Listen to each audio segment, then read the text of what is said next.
Kunin mo yung yung number niya pa. Nag-release din kayo. I-ano mo lagyan mo sa software. Yung number nila. Di ba may speaker na? May number nila. Dito, hindi mawala mo. Wala yung contact number niya. Tuwing ano ba? Tuwing ano ba? 6 months ba? 5 months? 5 months. Ano ba gamit niya sir? Kailan na pangalan mo?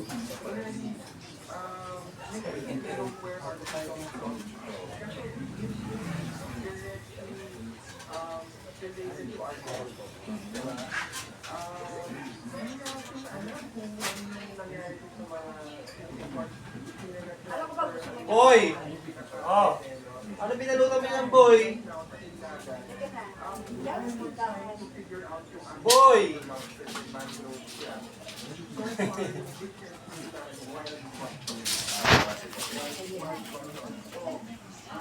Tao, di kasi may tao.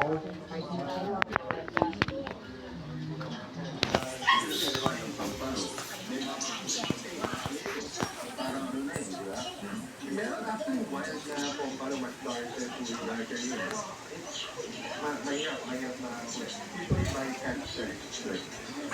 Mark, explain again for our viewers and listeners today the different fishing methods that inhabit communities use. Kasi meron di ba tinatawag na barangay, lambat, itang, handline, long line. Can you explain those methods in simple terms and why it's so advantageous to fish using these ways? Yes, maraming bansa, mas expert po yung mga fisher folk natin sa pag-explain na to. Pero based lang doon sa mga nakikwento nila sa akin, parang man nakita ko wala yung definition. Yung kadalasan ako yung pinaka-favorite ko yung long line. Okay, so long line yun. Tapos yung mga iba't ibang awil yun na mahaba. Tapos yung mga parin yun. Tapos yung iwan yun. Hindi siya destructive in the sense na meron kasi yung mga order pa yun, nasisira yung iba. So,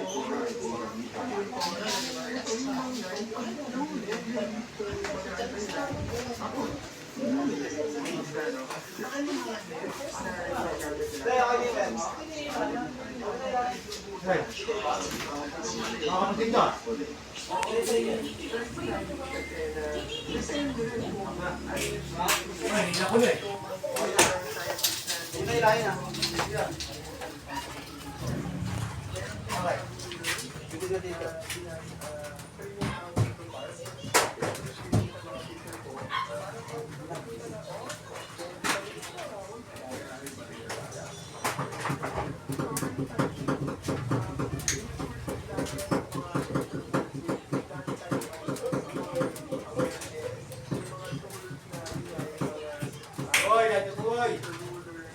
Sabi na ako dito. Ipit mo lang yan, boy. Ipit mo, boy. Sabi na ito. meron rin, sinusuportahan yung mga Boy!